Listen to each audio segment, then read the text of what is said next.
All right, so apparently this is a 13 horsepower Mercury Comet brake failure crash. So homie crashes.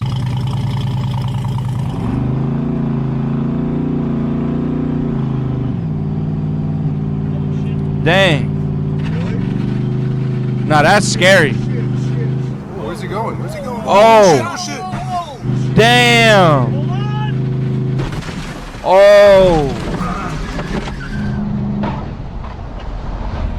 Damn, that's scary. And they had all the camera action too. Hey guys, what's up? It's Sean, Autotopia LA. I'm giving you a warning right up front. This video could be potentially considered graphic in nature. We're not doing it to show you graphic for the sensational element.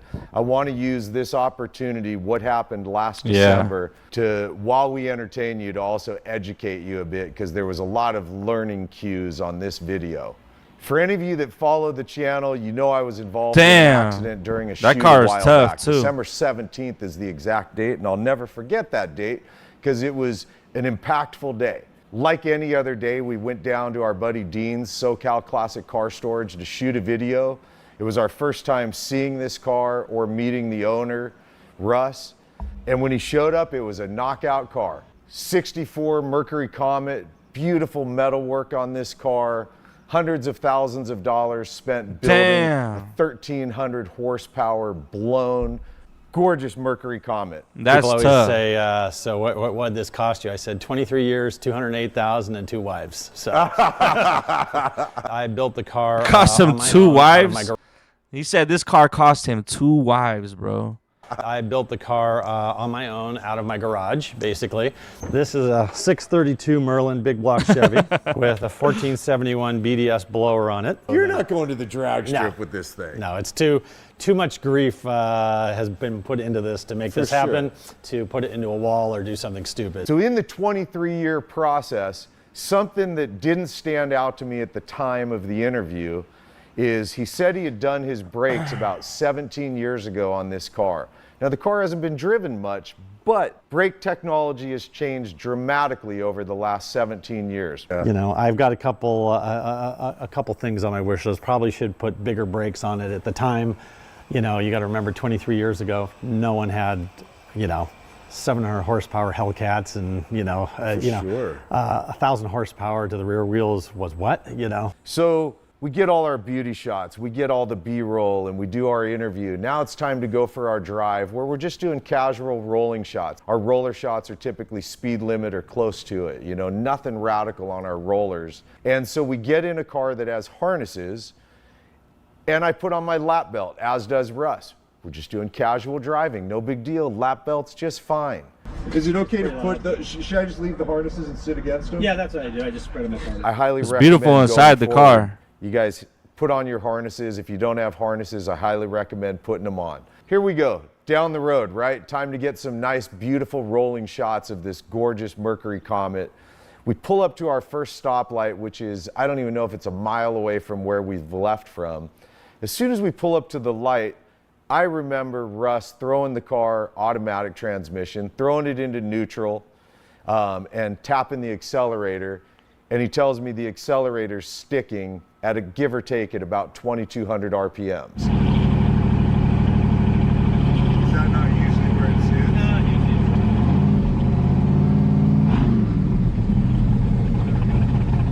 No, Again, not one we really thought about. I've had an accelerator stick before. You kick it, you're all good, right? So we take off down the road. Nice wide road, right? You got 3 lanes on each side. Really nice for cruising along, catching our rolling shots. We drive, give or take, it's about 1.5 miles, 2 miles max from where we started to where we do our turnaround. And as we pull into this area to turn around, we just start to drive, and I tell Russ, man, I smell a lot of brakes right now. He says, yeah, I've been having to ride them.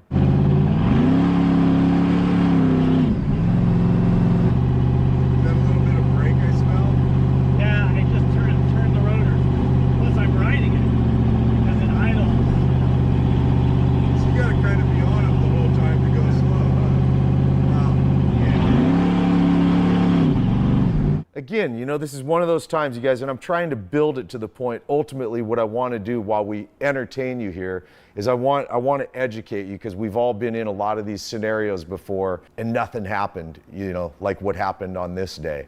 So we drive down the road, you know, another. Bro, that is such a beautiful car too. The engine sticking out the top like that. I never understood that. I know people do it to put a bigger engine and it looks nice. You know, it looks cool. It's a cool looking car. Quarter mile or so, we come up to a stoplight. It's been good. So we pull up to the light. Car stops.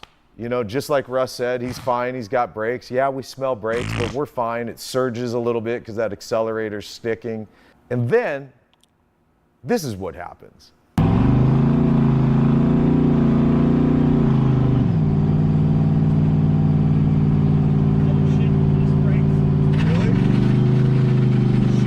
Damn. Damn, bro. Oh. Bro, that was bad, bro.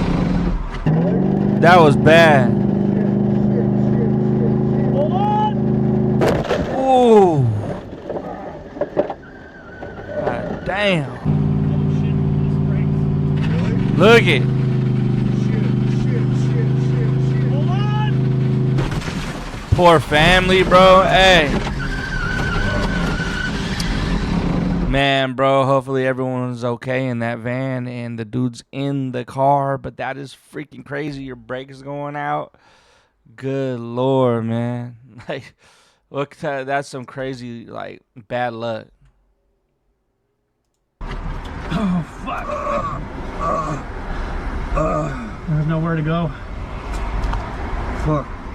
So we take off like we always do. He picks up a little bit of speed, 45 to 50 miles an hour. Except for now, we see a red light ahead with cars stopped, and Russ puts the brakes on. And then I hear him say, no brakes. I hear him say, no brakes, no brakes. He's pumping. He's trying to get brake. There is no brakes. That has to be scary, bro. There's cars stopped across 2 turn lanes, 3 straight lanes. And you'll notice Russ swerves to the left. His goal here is that those turn lanes are about to get a green arrow and he's going to float in behind them. They don't get the green arrow. Now you'll notice we swerve back to the right. All the while you'll notice definitely some sheer terror taking over my face, because now I'm looking ahead of me and I realize we've got a couple of seconds. Russ is definitely focused trying to figure out something, and the reality is now we've got, I don't know, a second or two before we're going to hit cars. We're going to hit stopped cars. And that's what happened, man. We, at about 45 miles per hour, we hit a minivan. We also lightly grazed off of another car. God because I dang. was wearing the lap belt only, my face smacked the metal dashboard to the point where I got teeth marks and a dent in the metal dashboard. 4 new teeth later, about 30 stitches to put my blown up lip back together. Russ straight armed at the point of impact, natural response, you know, and completely blew out his right elbow. Damn. I find it interesting that at the point of impact, both of us just an unconscious reaction within our bodies. Both of us turned our heads to the left and closed our eyes. I wish closing my eyes would have made it all go away, but it didn't. And that's what happened, man. It was a brutal car crash. There's a lot of damage to Russ's car. Between both of us, a lot of dollars in hospital bills. There's points that I learned from this that I hope we can pass on to you guys, because a lot of us, I promise you, don't even put the thought into this. If your car doesn't have harnesses, put them on there, man. I highly recommend it, even if it's a shoulder harness, just to give you something more than a lap belt that all it does is simply hold you, for the most part, in the seat. I highly recommend, whether or not you're 100% sure that your brakes work, I can't recommend enough, regularly tech inspecting your car. They do it every time people go out to autocross, track days, any form of performance driving. Cars are getting teched. Regularly tech your car. Even if you're not a mechanic like me, take it to the guy that built your car. Take it to one of your buddies. Get your car tech inspected. I highly recommend it. Another thing I recommend, it's a rare thing to see on a custom muscle car, is a handbrake. I can't recommend enough. Yeah, it doesn't look as cool on your center console, no question about it. A nice little button for a hydraulic e-brake. I can't recommend enough a grab brake right here. Had we had one, who knows, maybe we would have slowed up enough that the impact wouldn't have been as dramatic to either one of us, to the person that we hit, or to the vehicle that Russ took 23 years to build. So that's the bad, the skinny, the gnarly, the nasty of what happened here. The good news is, as you can tell, I've for the most part healed up. I'm gonna, for the rest of my life, feel like I have a fat lip. Feels like I got popped in the mouth a couple days ago. Dealing with back pain, but I trust that we'll get all the way through this and I'll get my back to 100%, but doing really good. Like I ride my motorcycle, I'm active, I'm back out living my life. Russ is doing great. That's good. We That's saw good. Russ a couple months back. He came up here to the shop to hang out one day, and he's doing really great. You know, his arm, he had most of his mobility back, was doing physical therapy, doing well.